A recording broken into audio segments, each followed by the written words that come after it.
Hello and welcome to the Film Vomit Podcast, an extension of the Vomit series of podcast. First off, it's your host, Mac Taylor, who made a mistake when picking a movie, so we ended up picking a different movie. And joining me today, as always, is my co-host, Cole Selby, who, even though it was a last-minute switch, still got the movie watched and done. So good job, Cole, for keeping up. We were supposed to do Let the Corpses Tan, and I had zero idea what that movie was when I added it on the schedule this year. Yep. It was just a random one, and come to find out, it was an art film, and it was gonna be really hard to podcast about. There was I was having a hard time, so I was like, you know what? I looked through Netflix's horror library real quick because I didn't have time to really, send Cole on a search. So Hellfest came up. I had heard about it. It's a really easy horror film to talk about. So I was like, screw it. Here we go. Yeah. Honestly, it was a good pick. I mean, it was good. Yeah, Cole, what were your expectations going in since, it was such short notice? Well, it's like, I loaded the movie up and I guess I really didn't know what to expect with a name called Hellfest. But when it showed up, it being like an amusement park thing, I was like, oh, okay, that's really cool. And then I had my expectation, and it really kind of met them for the most part. That's a really good, setting to use. Agreed. And it delivers on what you want from it. It's not some next level change your life horror movie shit. This is just, you want a killer in a horror park, and you get a killer in a horror park. Like, it is a very run-of-the-mill horror film in a good way. Mm-hmm. Yeah, it's like it takes like the just the really good parts of the just the common horror movie, and just kind of it like tweaks it a little bit, like just to be like really just a pretty good watch. Like, it's not like some fucking magnum opus thing or anything. Smooth 90 minutes. Very smooth 90-minute movie. And really, and a lot of people, I know when this movie came out, I was actually going to see this in theaters, and for some reason or the other ended up not. But a lot of people were like, yeah, it's just not that good. And I kind of avoided it because people kept shitting on it. But also, I don't think people watch the shitty movies that we have. Yeah. So, if you're watching just awesome movie after awesome movie, Hellfest is nothing special. But when you've seen some of the shit we've seen, from the Evil Bongs to the Castle Freaks to the Ginger Dead Men, this is fine. This is a smooth 90 minutes is a good day. It's like a breath of fresh air. Honestly, it really is. The plot makes sense. For the most part, things happen the way you'd think they would or would like them to. Yeah, the characters are honestly not terrible. Not terrible, and they kind of switch around the what you would think. How you think people would act with the punk chick. What's her name again? The character's name is Taylor. Taylor. Like her. Like, I liked her character. You don't see that many really open, thrill seeking female characters in movies. Yeah, and at first you think she's going to be played off like the asshole friend, but no one in here really feels that. It's a group of friends. Yeah, it's a group of people that enjoy each other. Yeah. It just seems like a normal group of college teens you would find that hang out together. No one really has anything too special about them. No, but they all have something that you can, you can remember. You can differentiate themselves. They're not the same either. And there's only 6 of them. And like you said, there's individuality. No, they're not supremely written great characters. Yeah, but for what this is, they do a fine job. They don't really fall into archetypes necessarily. They just seem not really. They're really a reflection of 2018 teenagers. Yeah, and that's fine. So so we'll go ahead, get right into this. Like I said, smooth 90 minutes. So I don't know how long we'll be talking about this, but we'll get into it. So we start out, we jump right into the fucking horror park shit. Like, there's spooky vibes everywhere, haunted house shit left and right. Really fun aesthetic. I mean, it really I love Halloween. I love horror shit. So, and I love going to like haunted houses and stuff. Not something I do as much as I'd Yep. like to, but it's fun. Yeah. Like Kings Island when they do it, Six Yeah. Flags, whatever, man. Like fun shit. But a Yeah. girl is being stalked. This makes me like, I honestly kind of want to go to these parks, watching this movie. Well, actually, this whole thing pretty much was all the props and things were borrowed from Six Flags. Nice. And Six Flags, that the year this came out for promotion, ran a Hellfest haunted house. Heck yeah. So, but yeah, which makes me want to check out Six Flags. I didn't even know Six Flags did horror nights. Like I know of like Universal Studios and Kings Island and stuff, but like I kind of want to check out Six Flags Horror Nights now. It's like Hellfest, Six Flags. Let's do it. But yeah, a girl's being stalked by a masked man who's called the Other in the credits, but really it's just the masked man. Like, there's really no reference to the name. Yeah. And she's like, "Is that the guy? He's been following us around the whole time," and he ends up stabbing her to death. Yeah. Which, a killer in a haunted like park is a good idea because that's scary because you're in a place where you expect to be scared, but like, what if this could happen? You know what I'm saying? Like there's a genuine terror here. So I really liked the concept at its core. Yeah. Oh yeah. Yeah. I mean, it works super well. And like even like in other later parts of the movie, it works extremely well. Mm-hmm. Yep. Really good stuff here. So then we meet our main characters, Natalie, Brooke, and Taylor. So Natalie is I'm assuming it's going to a different school. Brooke was like her high school best friend, but like they go to different schools, I think. Yeah. Because the thing that everyone says, like no one thought she would come because Natalie's been busy with school and work, which I totally understand. That's adult shit right there. But Taylor's moved in with Brooke because they go to the same school and she's kind of become the new friend. So there's a little bit of tension between Natalie and Taylor, but not like the stereotypical tension. Like it's just a little bit. They don't know each other that much. Yeah. And Taylor she's a jokester. She calls her grade school for some reason. But it also makes fun of her because Natalie and Gavin, the guy who gets their tickets for Hellfest, have this kind of flirty thing. And there's a lot of sexual jokes that teens would make toward each other. Yeah. The banter seems like how teens would talk to each other. Yeah. So yeah, Gavin has a crush on Natalie. He also somehow secured these VIP Hellfest tickets. Not entirely sure what he does or why he has money. Probably a rich kid, but it wasn't implied. No. And Natalie and Brooke, they have a good chemistry. These two actresses do. Because you really did tell like they care about each other. They're very close. Yeah. And then Brooke's boyfriend Quinn kind of comes in, and I like their relationship. How he's like, "Come on, we need to go," and she's like, "Just give me 10 minutes." He's like, "I'll see you in 30 minutes." Again, no one filled in like the douchey guy archetype in this. Like everyone just felt genuinely okay. Yeah. And I appreciate that from the writing staff, in all honesty. Yeah. Then they talk about, in Orange Grove, someone was murdered at a horror park and they didn't notice because they thought it was a prop. Which honestly, like kind of, like that's a good hiding spot. Just fucking slap them with the others. Exactly. Again, until the smell kicks in, no one's really paying any attention to it. It is like if you're someone trying to get away with murder, that'd probably be pretty easy. It's terrible, but it's also true. Yeah.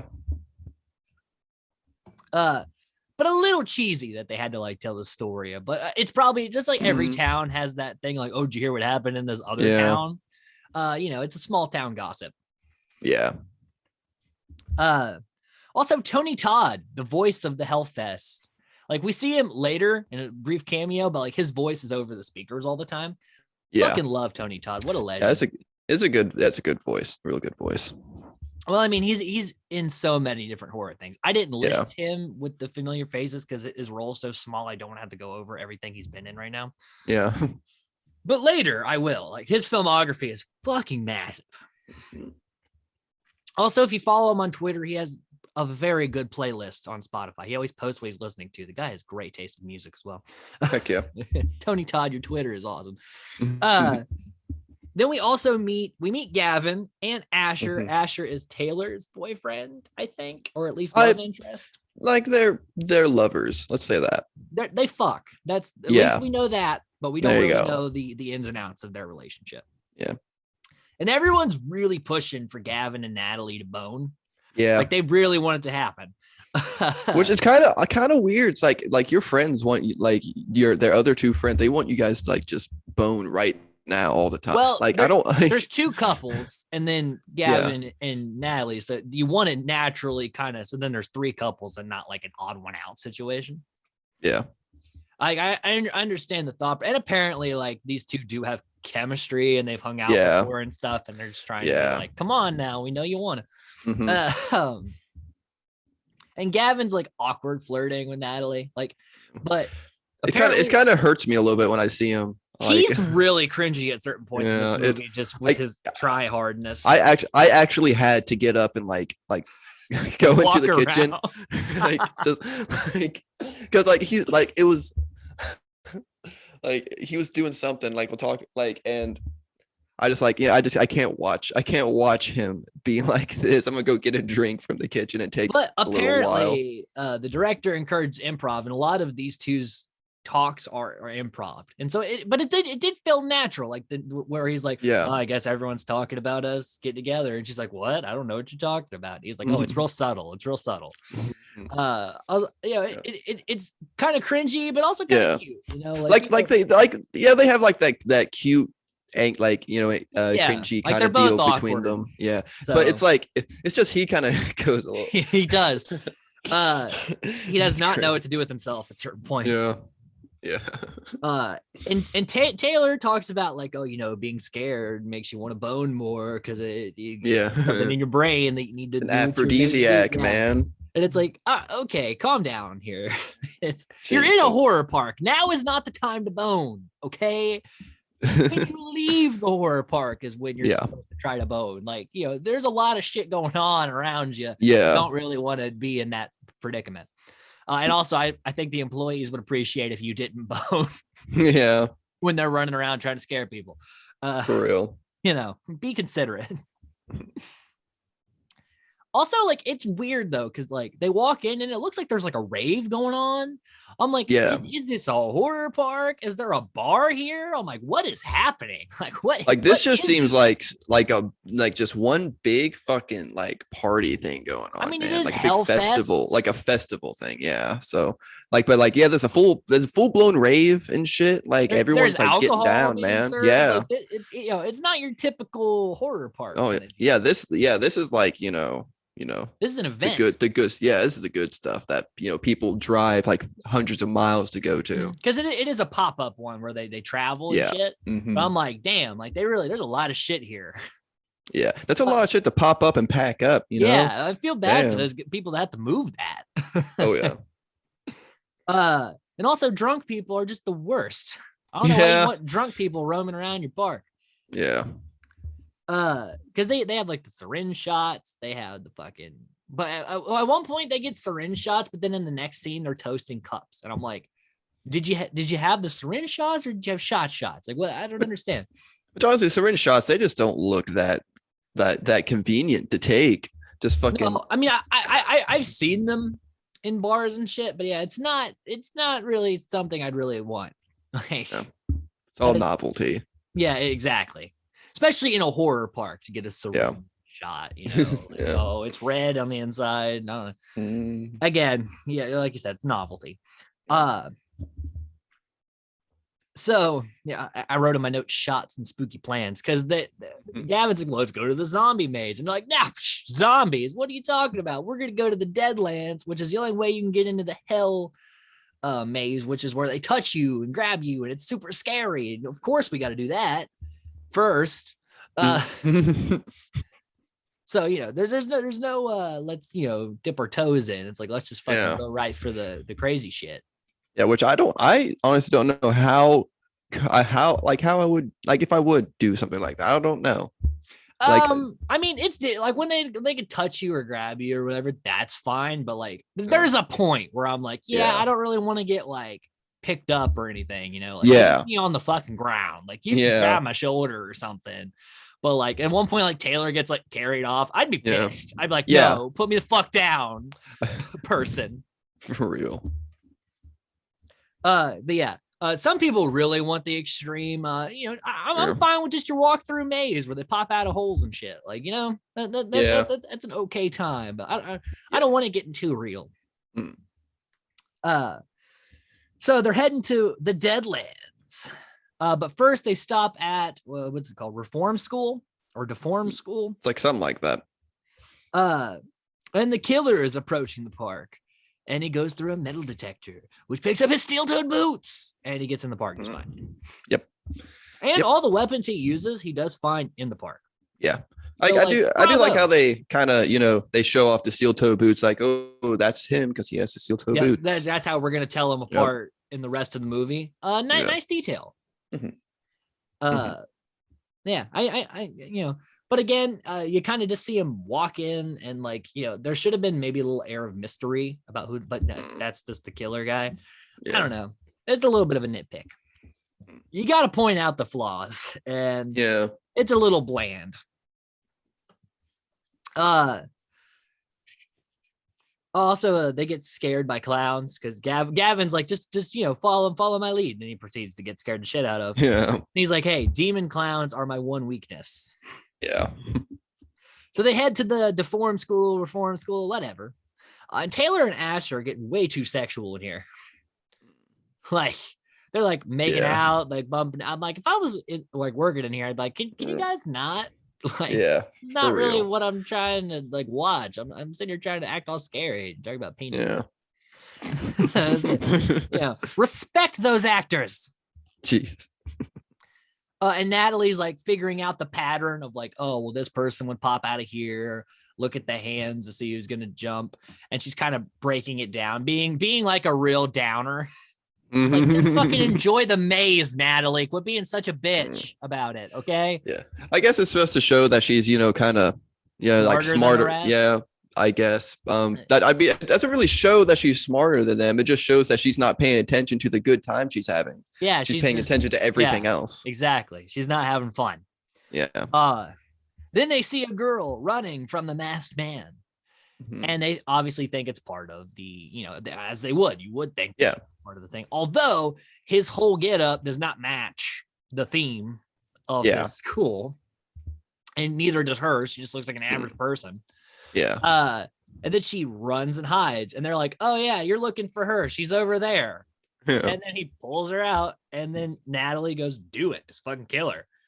And then he does. And then it gets super awkward because she's like, this feels really odd and not like what's supposed to happen. I should probably get out of here. Yeah. And then it's like, and then as soon as they get out, they see someone get fake stabbed too. Yeah. So you could have compared the two stabbings and be like, well, wait a minute. Like that one girl, that was a little too real. Like that one, she just laughed and, it was fine. I never saw her get back up.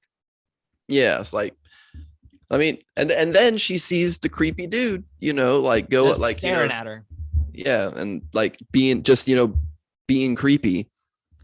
Yeah, and she points it out, but her friends, of course, are gonna be like, "Nah, well, it's fine. He's just a good actor."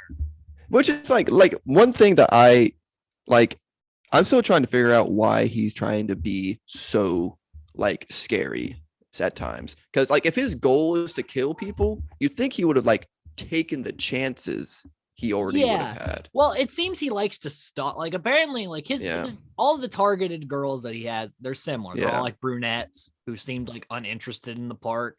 It's like he's trying to get them nice and scared and then murder them. Not entirely sure why. Yeah, there really isn't a motive happening here. Yeah. That's what I kind of wanted to know. Like I want to know why he was doing. Like I mean, but. Whatever. Is he a disgruntled former park employee? Is he tired of teenage girls bullshit? I don't know what it is, but so he's selected Natalie as his next, victim girl, and her friends are just happen to going to be roped into this. Yeah. But he wants her the whole time, but she's with the group. Again, not entirely sure why. It's just this thing that happens.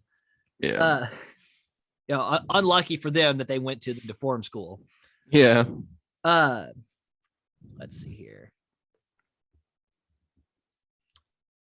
So Taylor and Natalie start to bond a little bit over just joking back and forth, like kind of making fun of Brooke, and they're starting to make a connection. It's not going to last very long because they're not going. One of them is not going to be alive for much longer. But again, it just seems more realistic. Yeah, I appreciate these interactions. But Natalie's still worried about the man. But they head to win prizes at games.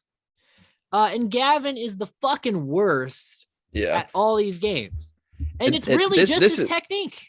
And this is when I had to walk out, man. No, this was when I couldn't watch him. Like when the ring toss guy looks at him, it's like this is just sad. Like and then I find out he did it like 5 fucking times. Well, if you watch him throw, he's got this weird it's like it's like a frisbee, bro. Like, listen, I'm the most uncoordinated motherfucker, but a ring toss is not complicated. You figure out where you need to aim it and then how much oomph you need to put into it.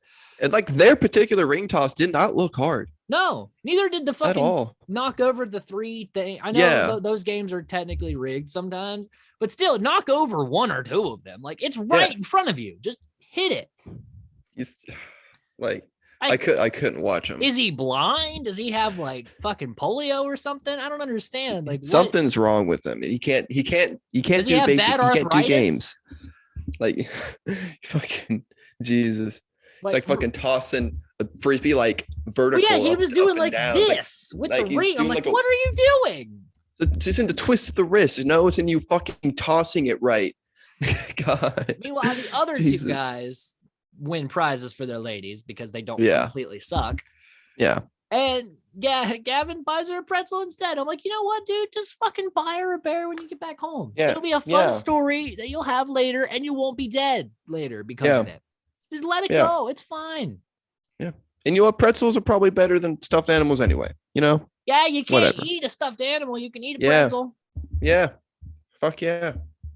I'm always down. I mean, pretzels aren't my main thing, but like, hey, I'd be fine with a pretzel over a bear, a weird, whatever the fuck it was.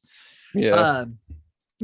He's very upset about not being able, because it's like, dude, you're clearly not good. It's fine. It's whatever. Take it out.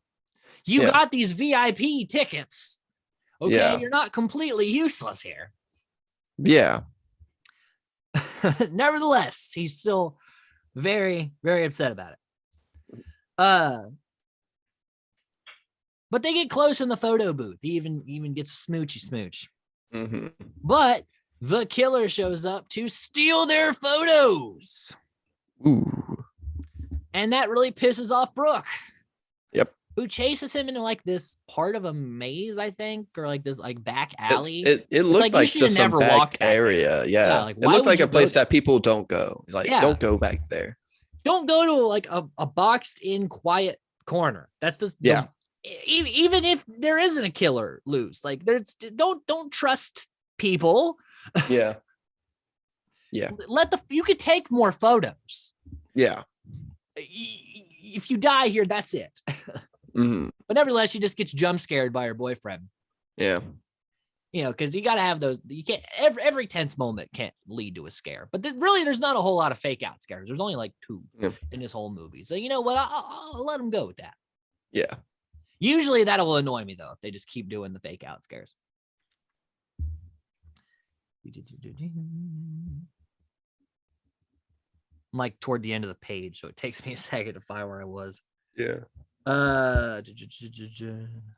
Gavin, as they head to the Badlands, Gavin is like, you know what? I'm going to go try to get a bear anyway.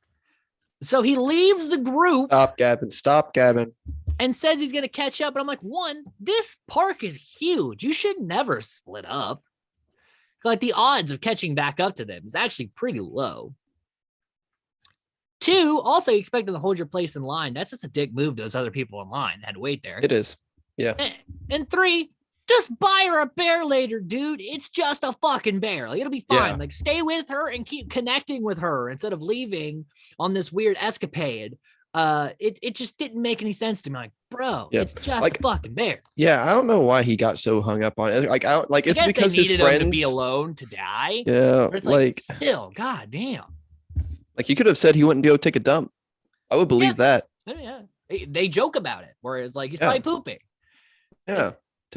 And that would have been more, but it's again, it's like his quest for the bear. And he goes to the guy who's like, dude, I can't just give you a bear. I'll lose my job. I'm like, yeah, don't try to jeopardize this man's job. He barely wants to be there as it is, but still, he's got mouths to feed, I think. So he goes off and tries to steal a bear from a locker and ends up if you have the money for VIP tickets, dude. Be like, dude, I'll give you $20 if you give me the bear. Yeah. Like even that would have made more sense. Yeah. But nevertheless, the killer man corners him in the back because you walked into a back dark locker room. Yeah. Terrible idea. Yep. And he fucking hits him with the mallet in the throat. And then he just backs up so that his head is perfectly on the fucking thing to hit. Yeah. What's wrong with you, man? Why would you back up on that? And then he gets his head smashed by the mallet. Yeah. Good kill, though. Yeah, which I kind of like how it shows him like when he gets in, he tries to pick up the mallet and he's like, ooh, that's heavy. You can't pick it up. Meanwhile, the killer's just fucking flinging it around. Yeah, he's like, oh, look at this. I picked with the whole goddamn hammer and then fucking crush your skull with it, which is pretty cool. It was good looking. Yeah, decent kill. I expected more like blood and more blood splatter the gore too. Was pretty tame in this movie. Yeah. Honestly. Like it showed like with every like stab wound, there was only like a little bit of like a blood spot around it. Mm-hmm. Like with his head was exploded. This R or PG-13? I'm gonna double check on this. How many times do they even say the word fuck? How many times do they? I don't think they say fuck. Huh. This might be PG-13. Hold on. Because they don't even like show like any even resemblance of like nudity at all. Either. Huh. Trying to find the rating here.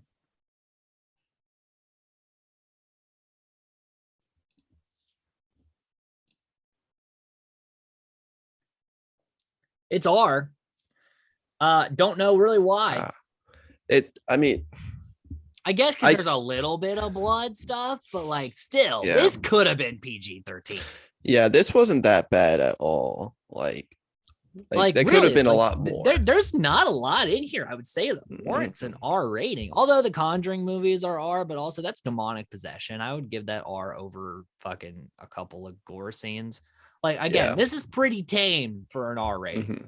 I'm surprised on that. Really, this is that's about as gory as it gets, really, when his head gets exploded, right? Yep, that's the goriest thing. Yeah. And we only see it for a split second. Yeah.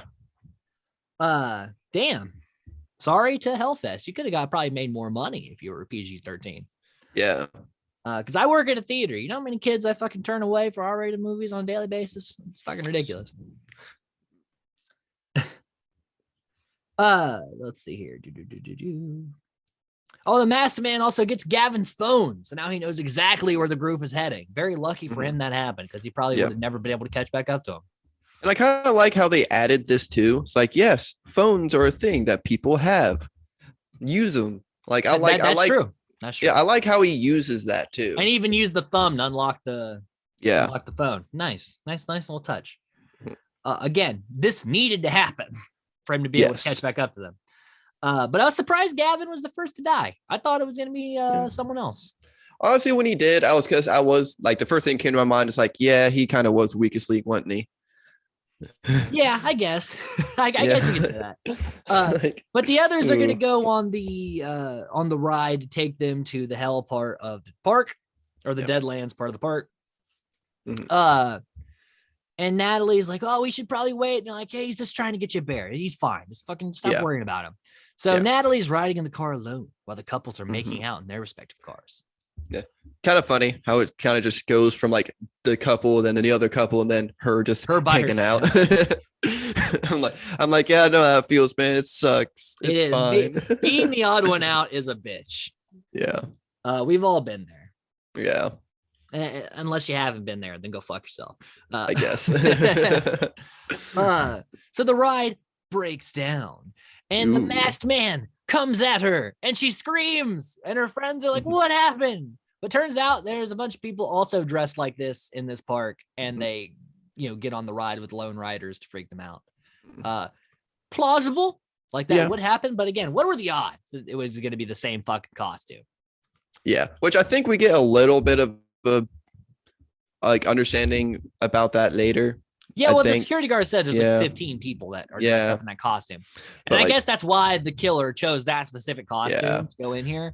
Yeah. But still, like, what were the odds at this specific moment that would happen? Again, not the best writing, but I'll still give you a pass because you attempted to try to explain why. So, you know. And it was a little bit of a fake out scare too, but it wasn't like bad. And it was the only other one. There was this one and the one earlier. That was it. It's the only fake out scares they do. Everything else, you know, has a payoff. So again, I'll give you a pass, movie, but you almost fucked up. Yeah. So yeah, our friends are like, "Oh, would you stop freaking out? It's whatever. It's just a bunch of actors. He's pooping. Leave him. You know, he'll catch up." And I'm like, guys, you have gone halfway across the park, and you're expecting this guy to catch up to you. That's probably not gonna happen. Yeah. Like, you should have just waited for him. It's not cool, guys. Not very good friends, are they? Yeah, kind of a shitty friend to Gavin. He got you these tickets, and you proceed to let him for real. And then there's a point where they have to get like a map from like this guy's intestines or whatever. Yeah. And he ends up jump scaring Asher. Kind of a fun thing. Yeah. And then Taylor is carried away by an actor. And again, I would not enjoy that. I would not enjoy that. Because again, they can touch you here. You have to sign a waiver actually later. Which again is something that would happen. You know, you do have to sign waivers for this shit because, you know, like Taylor says, liability is a bitch. Yeah. So, you know, good on you, movie, for showing that. Yeah. And then children in masks come to take them to the next section of the park. And it was pretty creepy. I was like, man, he kind of creeped me out a little bit. Oh, that would creep me out a bit. Yeah. Yeah. Bunch of they masked don't children. speak the whole time. Yeah.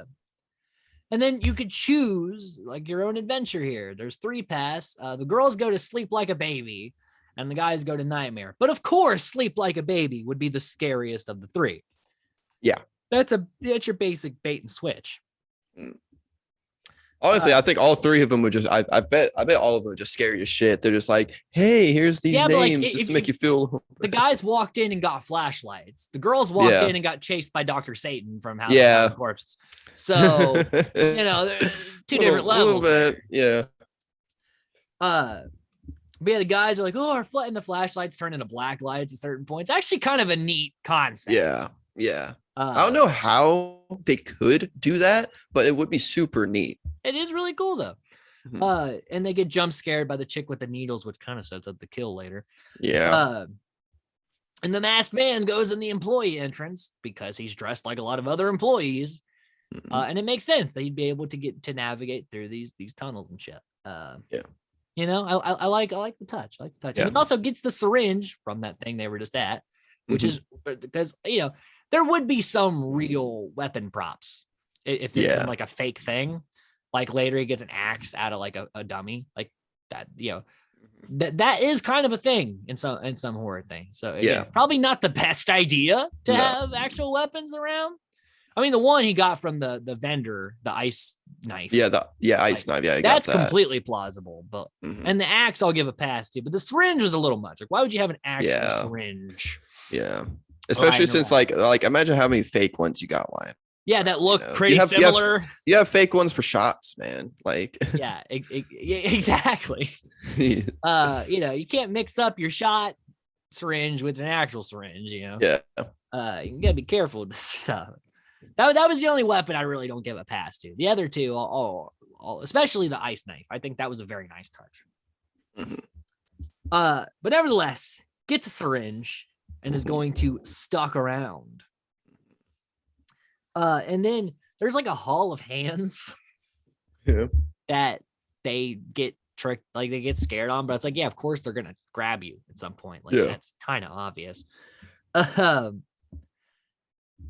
And there's also like this fog like above you, and they're like putting their hands through, and like of course there's gonna be someone that's gonna reach down and grab you from that. I actually really like that.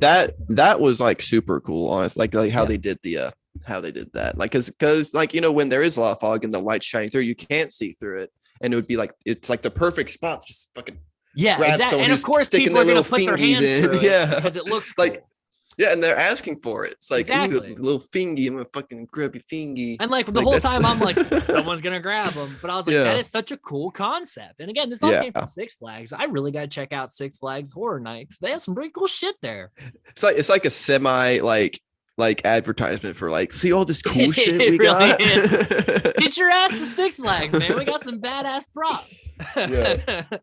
The only thing missing is actual Six Flags being mentioned in the movie. If the killer was dressed as that guy from the commercials, the guy who dances in the Six Flags commercials, like if it was a mask of him, that would have been That'd be funny. That That would have been funny. So yeah, pretty cool shit getting shown off there. And then for some reason, everyone gets separated somehow. Yeah, like with the girls, it's like because Natalie gets left behind, like is lagging behind because of the hands grabbing. Yeah, her. which the other is fine. the other two run up a hallway, and then like the wall shifts, and then she runs down a different hallway, which I don't know how. Weird. Yeah, I don't know how you set up a shifting wall like that. And then like the dudes, Six Flags, you've done it again. Yeah, then the dudes get they get separated because they're getting scared by some fucking train inside the fucking haunted house, and they just go through separate doors, I think. Honestly, but then like that's what it looked like to Quinn me. is like he ends up getting out really quick, and Asher takes his sweet ass time. Yeah. But Natalie, she's in like an escape room kind of deal, and there's a two-way mirror where Mr. Masked Man startles her and bangs on the glass that he knows he can't break, and she gets out. And she's freaking out. And they're like, listen, he's just an actor. Just stop freaking out all the time. Yeah. You're really killing us. Gavin's fine. He's just taking 7 hours to catch up to us. Yeah, he's just taking an extra long poop, my guy. And then Asher ends up looking around with his flashlight, gets jump scared with a masked man, and then gets syringed through his motherfucking eye. Yep, he gets stabbed through the eyeball. Eye stuff. It's people hate to see it. Yep, and they get real close in on it too. Oh yeah, they really take their time because they know it's gonna make people squeamish, so they're gonna really just get closer and closer. Which honestly, he seemed pretty built. Like I thought he'd be able to fight this guy off a little bit. Yeah, he was a big guy. Like I mean, maybe he wasn't like super. He wasn't like super tall or anything, but he was built. He was a built man. He had some muscles. He should have been able to at least throw him off of him once. Yeah.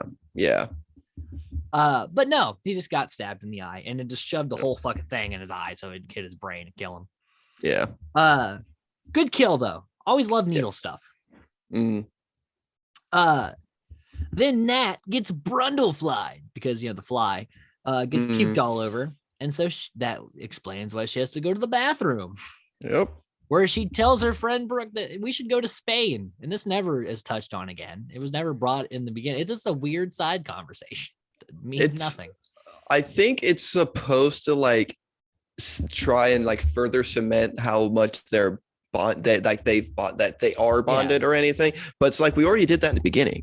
Yeah, and where she's like with the friendship for so with long, the friendship necklace and stuff. But I guess it's trying to because she's been away for so long. She's trying to be like, oh well, let us reconnect or whatever. But it's like, aren't you kind of doing that now? Yeah, like just be in the moment. That's how you connect. Yeah, but now they're going. Now they're going to Spain. Going to Spain topless. I think they said. Well, at least Brooke's very down for this. Natalie's not so. Yeah. But then, like, she's like blow drying her hair or whatever, and the masked man is like reaching for it, and I'm like, what is this about? And this is the weird, but like only he knows that he did that. Why did he do it? I don't know. Just to like in this movie, in this world, that there is no audience watching you. Exactly. Like you're just being a creep. Just reaching for her hair and then leaving. Yeah, it's like just okay. I don't know. Yeah, that was just weird. I was like, I'm really uncomfortable. I'm not tense. I'm not scared. I'm just like, could Yeah. you not do that? Like why are you touching? Why you gonna touch her hair? Why you gotta touch her hair Keep your like that? hands to yourself, Mr. Masked Man. He's gonna sniff her next, man. Yeah, it's fucking strange. Like, yes, I love the smell of Mm. suave. Jesus. I It smells don't like set. It smells like sweat and like goo. She's been in the Exactly. park all She got day. threw up by it has fly juice on her. Like, It's my favorite combination. God, So he's- greasy. Oh. Yeah, it was fucking weird. Yeah. And then she goes on the toilet. He creeps on her there too. He does that. It's like Halloween 2018 where he's like shaking the fucking thing. Except instead of there being a brutal ass murder, she figures out he has Gavin's phone because she's texting it and hears the dings next door. Yeah. And then he grabs her head and she crawls under the stall and escapes. Mhm. Only for a security guard to be like, listen, you're in a horror park. Yeah, that probably shouldn't happen in the bathroom, but can't really do anything. And I kind of understand. Yeah, I mean, you have to understand, like you're when in you the said grabbing part of the park, so it's like I can't really get on to people for doing their job. Again, shouldn't have been in the bathroom, but if you can't even point out who it was, I can't say anything. And I'm like, I kind of understand what you're saying. It's like for me, I honestly couldn't be mad at the guy. Yeah, like he's doing his he job. doesn't know there's a killer loose in the park. Yeah, he doesn't know what's going on.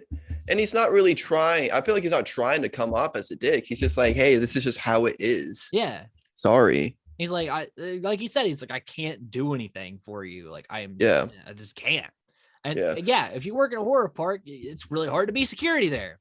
Also, like if the only description you got is a guy in a mask, I mean. Well, and that this costume is super common. It's like, I am not going to take all this time to try to track down this guy to give him a warning about the bathrooms when I have all this other shit, all these drunk people running around this park. Like there's a lot of shit this guy's got to keep track of. Yeah. So I understand. Mm-hmm. Whereas usually when the authority figures like, whatever, you're crazy, it's usually they're an asshole. But in this moment, this guy is just trying to do his job and he doesn't have all the information because he's a human being. Yeah. I can't fucking get mad at him. Yeah. And then they come back and she's like, where's Taylor? And he's like, oh, she volunteered. Because Tony Todd, in his one appearance in this movie that isn't just his voice, he's like, we need to use a virgin. And Taylor's like, ooh, sorry, not a virgin. It's like, well, we're going to, punish you for your sins. And they behead her. And Natalie freaks out because she sees the boots. She knows that the masked man is also the executioner. Yeah. He's wearing two masks. Ooh. And it's probably hard to see. I bet. It's incredibly hard to see. I don't know how he did anything in this. Yeah. But she freaks out only to see that Taylor was fake beheaded because it's part of the show. And then Taylor is brought backstage where the executioner reveals himself to be the masked man.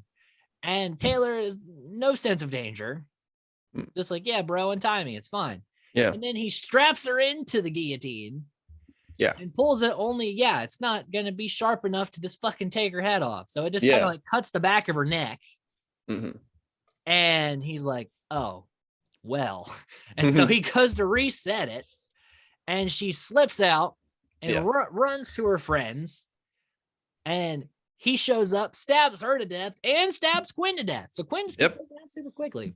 Yeah, we get a twofer for that one. A really quick twofer.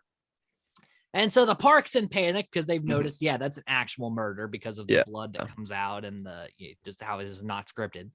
Yeah. Everyone panics and runs away. Security guards tackle the wrong masked man because we see he's wearing fucking Converse or some shit. Some weird shoe. Yeah. Not steel toe. Yeah, it was some weird like red high top shoe. Yeah. And so Brooke and Natalie run away as the masked man pursues them. Mm-hmm. So now we've kicked full gear into the horror. Yep. Yeah. And these poor security guards are doing their damnedest. Yeah. But there's a lot of panic happening. Yeah. And a twofer getting stabbed to death. But don't know why he thought the guillotine would work. Why would they have a fully sharpened guillotine? Because what if the off chance it accidentally hits her? Yeah. You know what I mean? Like, yeah, dude, that was kind of fucked up there. Yeah. But it was cool. I mean, Yeah. a guillotine scene, a Mhm. guillotine. Yeah. Let's see here. And then they try to run away and they run into another haunted house. Like, why would Like, you go in there? Yeah. Like, why aren't you running with The the crowd. crowd of people that you will get lost, that he will lose you in, Exactly. and you are going in the one direction that is out, because that's The where everyone crowd's else is this going. way, and you go Yeah. off through doors, and you're like, Yeah. it's a maze. It's like, no shit, you're in a fucking horror park. Like, what? Like, Really, they were asking for death at that yeah. point. Yeah. Yeah, I was like, come on, girls, come on. Like, it's very easy. Just like run with a group of people, get in the middle of it. Yeah. He can't kill you all. Yeah. Then he exposes himself.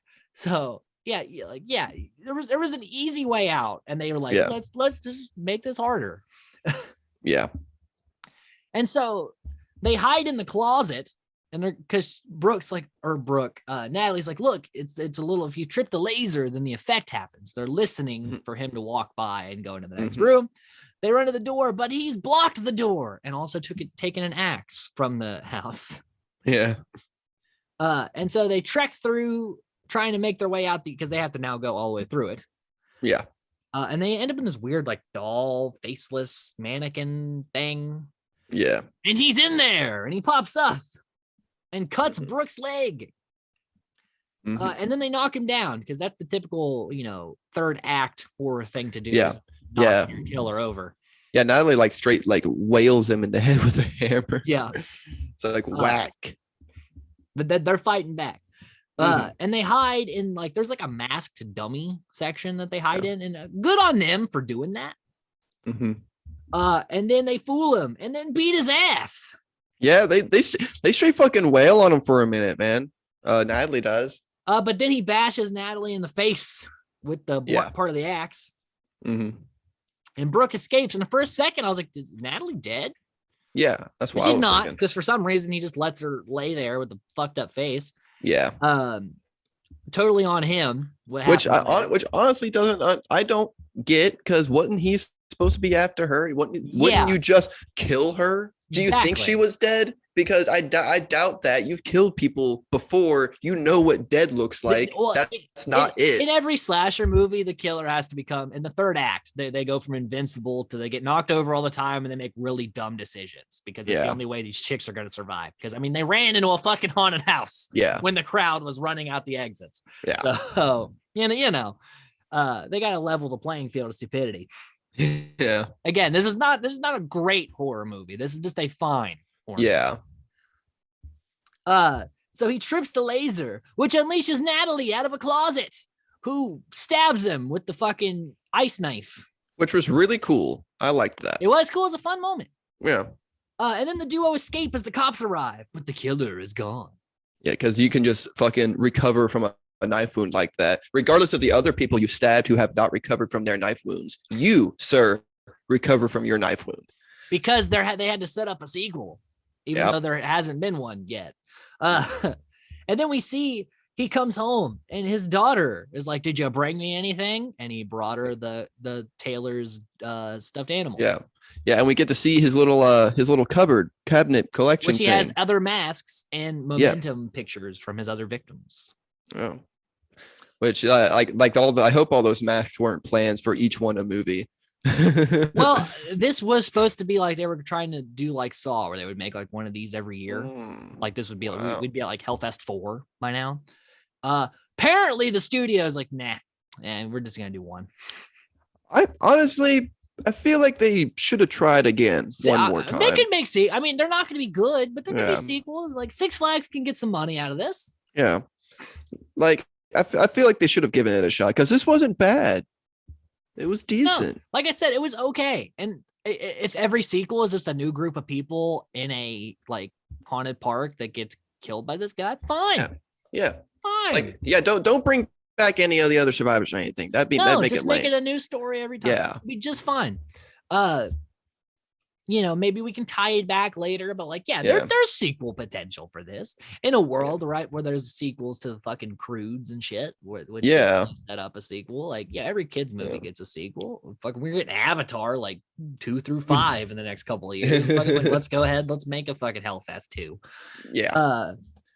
So yeah, some fun facts. Now that we talked about the Six Flags thing, Tony Gardner designed the mask of the killer in this movie. He also designed the Ghostface mask for Scream. So That's cool. guy's got a pretty solid mask making resume.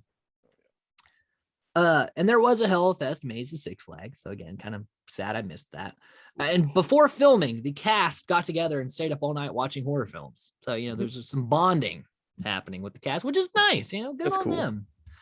And improv is encouraged. And Amy, the girl who played Natalie, actually auditioned for Scream the series, and the role actually went to the girl who played Taylor. So, some fun connections amongst there. The budget was 5.5 mil, and they grossed 11 mil. So this made money. Again, should have had a sequel. You made money. Yeah, like and that's not a small amount of money either. You doubled your budget. And if you put it out around Halloween every year, people are going to go see it. Yeah. Like, it doesn't matter how good it is. If it's a horror movie, it's around that time. Some people are going to just go watch it, Even if you just put it on Netflix, people are going to watch it. You can make your money. Let's see here. And the director, Gregory Plotkin, also directed Paranormal Activity 6, The Ghost Dimension, which I have not seen. Oh, I've watched like 1 through 5. I don't think I've actually watched that. Yeah, after marked ones, I was done. Yeah. And then the writer, Seth Sherwood, also wrote Leatherface, which we'll be watching this year with the Texas Chainsaw Massacre franchise, and Black Mass, which I have not seen, but I do own. And then the only 2 real actresses, I should say, there's 2 of them, that went on to do things that I'm aware of. Brooke was played by Rain Edwards, who was in The Bold and the Beautiful for like 7 seasons. And was in MacGyver for 2 seasons. So, good on her for being a television actress. Yeah. And then Taylor was played by Bex Taylor Klaus, who was in 13 Reasons Why, Voltron, and the Scream TV series. So again, 2 television actresses. Voltron. I was told to watch Voltron. I heard it wasn't bad. Yeah, I've heard it was pretty good, and she's on it. So you know what? And I like all of the people that act, the actors and actresses, and I think they all could have careers. I hope 13 Reasons Why isn't going to ruin it for her. I know, because I know that there was a lot of controversy, and there's a lot. Enjoy it. But there's a lot behind it now. You can't blame anybody for acting. Oh no, especially with it was such a hot commodity to make at the time when it was coming out. So it was good on her for. And I know the Scream TV series wasn't great, but the Bex Taylor Klaus was good in it. Yeah. Which and also in January there is Scream 5 coming out, so we will be covering the Scream series in January to lead up to Scream 5. Me and Cole will go see in theaters. It'll be nice. And then talk about on the podcast. And since I am an AMC worker, I get to see it for free, and so does Cole. Nice. Fuck yeah. I know we're fucking announcing January shit, but as we'll let it be known. So we'll actually start the last week of December to do the first Scream movie, because we'll try to do it. I don't know what day it falls on, but December 20th, 1996 is when Scream came out. And so 25 years later, we'll try to podcast on that day. It's also my birthday, but who the fuck cares about that? It's fucking Scream's 20th anniversary. Yeah, you're kind of overshadowed there, buddy. Which is totally fine. I'll take that loss. Yeah. I mean, it's a pretty cool birthday. There you go. So cool. Final thoughts on Hellfest. Watch it. It's not bad. It was good. It's on Netflix, guys. Give it a watch. Yeah, I mean, the setting, perfect setting, really. For a movie like this, good spooky time, like around October. If you haven't seen this, give it a check. Yeah, and it's like a pretty good. It's a really good time throughout the whole time, throughout the whole thing. I mean, like I have some fucking picks at it, just like. But, it's not a next level horror. But for what you expect going into it, it is just that. Yeah. I think I give it like a solid 6.5. Yeah, I was good. I'll give it like a 6.5. It's okay. Yeah. It's not great, but it's not terrible. We've seen some terrible shit. This is not that. Yeah. All right, so join us next time. We'll be watching Psycho Gorman, which I'm very excited to check out. I'm very excited for Cole to check out. It'll be nice to do a comedy kind of movie on this podcast as well, to kind of give it a little bit of a change up from what we've been doing. So until next time, friends, stay safe and stay nerdy.